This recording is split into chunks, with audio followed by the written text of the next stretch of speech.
نوری نەمر بەرجی سێیەم نووسینی مامۆستا محەممەد فەتحوڵڵا گولەن.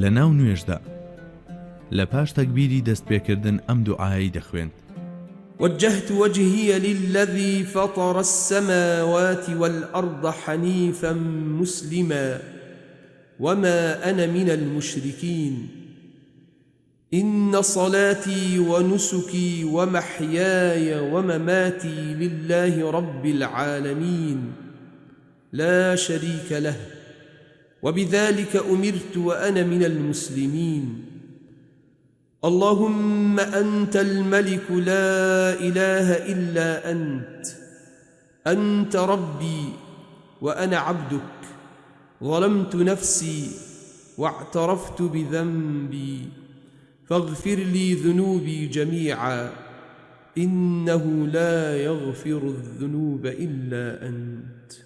من ڕوون کردە ئەو زاتەی ئاسمانەکان و زەمینی بەدی هێناوە و جگە لەو پشتم لە هەموو شتێکی تر کردووە و تەسلیمی ئەو بووم. هەرگیز لەوانەش نیم کە هاوبەش بڕیار دەدەن. بە دڵنیاییەوە هەموو نوێژ و پەرستش و ژیان و مردنم هەر بۆ خوای پەروەردیگاری جیهانیانە.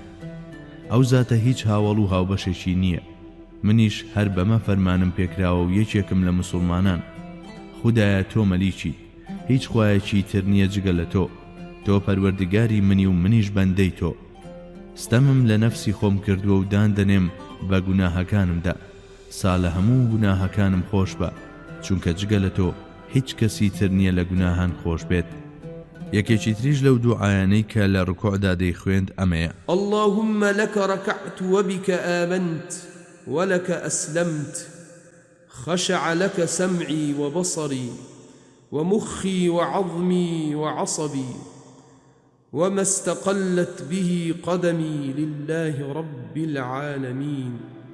خدایە ڕکوعم بۆ تۆ برد، باوەڕم بە تۆ هێنا و خۆمدایە دەستۆ، گوێ و چاو و مۆخ و ئێسقان و کۆ ئەندامی دەمارم و هەر شتێک پێیەکانم هەڵیان گرتە بێ ملکەت و گوێڕایاڵی خواوەندی پەروەردیگاری جیهانیانن. کە لە ڕکوعیش هەڵدەستایەوە ئەم دوعایی دەخوێن: اللهم لك الحمد ملء السماوات وملء الأرض وملء ما بينهما وملء ما شئت من شيء بعد. خدایە حەمد و سەنا هەر بۆ تۆیە، پڕ بە پڕی ئاسمانەکان و پڕ بە پڕی زەمین و پڕاوپڕی ئەوە ژوا لە نێوانیاندا و پڕاوپڕی هەر شتێکی تر کە لەمە و دواویستت لەسەری بێت و بەدی بهێنیت. حەمد و سەنا بۆ تۆ خوایە. کاتێک دەچووە سوز دەشەوە دەیفەرموو: اللهم لك سجدت وبك آمنت ولك أسلمت سجد وجهي للذي خلقه وصوره وشق سمعه وبصره تبارك الله أحسن الخالقين اللهم اغفر لي ذنبي كله دقه وجله وأوله وآخره وعلانيته وسره. خدایە سوزدەم بۆ تۆ برد، باوەڕم بە تۆ هێنا و خۆم ڕادەستی تۆ کرد. واڕوم سوزدەی برد بۆ ئەو زاتەی بەدی هێناوە و شێوەی پێبەخشیوە و گوێ و چاوی لێ دەرهێناوە. مەزنی و بڵندی بۆ ئەو خوایی کە چاکترینی تەقدیرکارانە. خدایە لە هەموو گوناهەکانم خۆش بە، بە گەورە و بچووکیەوە، بە سەرەتا و کۆتاییەوە، بە پەنهان و ئاشکراشیەوە. جگە لە پەرستشەکان مرۆڤ چیتر دەکات؟ دەخوات و دەخواتەوە، دەخەوێت و هەڵدەستێت، پێ دەکەنێ و دەگری، خەمبار و دڵخۆش دەبێت، هاوسەرگیری دەکات، دەبێتە خاوەن ماڵ و منداڵ، پۆشاکێکی نوێ دەپۆشێ، سەفەر دەکاتیان لە سەفەر دێتەوە، جیهاد دەکات، دەجەنگێت و لە جەنگ دەگەڕێتەوە، لە یەکێکەوە هەواڵێکی خۆش یان ناخۆش دەبیستێت، با دیداری دۆستێکی ئازیزی شاد دەبێت، نەخۆش دەکەوێت، پاشان چاک دەبێتەوە، دەخەوێت، خەوێکی خۆش یاخود ترسناک دەبینێت. هەموو ئەمانە و سەدەها کاری تر ئەنجام دەدات و سەدان حاڵەت و بارودۆخی بەسەدادێ. جاییتر سەروەرمان صلی الله علیه وسلم بۆ هەر یەکێک لەم حاڵەتانە دوعایەکی تەبەتی بەو حاڵەتەی دەخوێند و بەم شێوەیەش لایەنی مرۆڤانەی خۆی لە زەریای لاهوت هەڵدەکێشا. لەلایەکی ترەوە چەندین ڕوودا و هەن کە لە دەرەوەی خودی مرۆڤ ڕوودەدەن و پەیوەندێکی ناڕاستە و خۆیان بە مرۆڤەوە هەیە. بۆ نمونە بەڵاگەلێکی هاوشێوەی وشکە ساڵی، قات و قوڕی، بێبارانی، ئاگرکەوتنەوە، لافاو گەردەلوول کە ئەگەرچی ڕاستەوخۆش زیانیان بۆ تاک نەبێ بەڵام دیسان بە ناڕاستەوخۆیی دەبنەمایی زەرەر و زیان. ئیتر بۆیە هەم بە نیازی یەکان گیربوون لەگەڵ کۆمەلگە و هەم بە ئامانجی گەڕانەوە بۆ ڕووکردنە پەروەردیگار لەو بارودۆخانەدا پێغەمبەری خوا عەلەیهی سەڵاتی وەسەلام چەندەها نزای خوێندووە. هەر لە گوڵزاری نزا و پارانەوەکاندا چاومان بە جەوشەنیش دەکەوێت. جەوشەن کۆمەڵە دوعایەکە بەو هۆیەوە کە لە ڕێی ئالوبەیتەوە ڕیوایەت کراوە لەلایەن پێشەوایانی سوننەوە بایەخێکی ئەوتۆی پێنەدراوە، بەڵام ئەم دوعایە وێردی سەرزوبانی هەموو گەورە و پیاوچاکان بووە و هەرگیز خوێندنیان فەرامۆژ نەکردووە. بەڵێ ئەوەی تەماشای جەوشەم بکات لەوێدا زۆر ڕوونتر ئاستی قوڵی پێغەمبەری خوای بۆ دەردەکەوێت لە دوعاکردندا.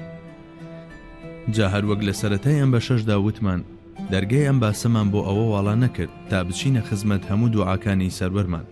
مەبەستمان پیشاندانی ئەوە بوو کە پێغەمبەری خوا صلی الله علیه وسلم تەنانەت لە دوعاشدا هاوتا و هاوشانی نییە و هەموو ساتێکی ژیانی بە دوعاکردن بەسەر بردووە. هەڵبەتە بەبێ توێژینەوە لە سەرجەمی دوعاکان مەحاڵە بە حەق و یەقین بەم دەرەنجامە بگەین. بەڵام هەرچۆنێک بێت بە مەبەستی بەرچاوڕوونی هەوڵماندا مشتێک لە خەرمانی ئەو دوعایانەتان عرض بکەین، وەک چۆن چۆڕاویەک دەبێتە بەڵگە لەسەر چاوجێک. ئەو کارەش کە ئێمە پێی هەڵساین بەدەر نییە لەمە و دەبێت بەو چاوەوە تەماشا بکرێ. بەڵێ شایەتی دەدەین و ئیمان و باوەڕمان وایە کە ئەو پێشەوایە لە هیچ بەشێکی هیچ فەزیلەتێکدا هاوتا و وێنەی نییە و لوتکە نشینێکی ئەوتۆیە کە لە لوتکەی هەموو خەسڵەت و ڕەوشتە بەرز و بڵندەکاندایە. ئێمەش لەلایەن خۆمانەوە هەر لە سەرەتای ئەم کتێبەوە تا ئێرە لە هەوڵی نوێکردنەوە و چەسپاندنی ئەم ئیمانەدا بووین. جا ئەگەر کەم و کوڕی و ناتەواوی هەبێ ئەوە پەیوەندی بە تێگەیشتن و شێوازی باسکردنی ئێمەوە هەیە و ئەو لە هەموو جۆرە کەم و کورتێک پاک و بێگەردە، چونکە ئەو حەزرەتی محەممەدەن مستەفایە صلی الله علیه وسلم. مەحاڵە لە ژیانی ئەم زاتەدا کە هەموو ساتێکی بەڕووکردنە پەروەردیگاری نور ئەفشان کردبوو ڕێت لە چرکە ساتێک بکەوێ تاریک و نوتەک بێت. ژیانی سەر تا پاپارچەیەکە لە دوعا و پارانەوە. بەڵێ ئەو ڕۆژەی چاوی بە دنیا هەڵهێنا دەیوت ئومەتەکەم ئومەتەکەم، لە مەحشەریشدا دیسان هەروە دەڵێت هەموو دەرد و خەمی ئەو ئومەتەکەیەتی.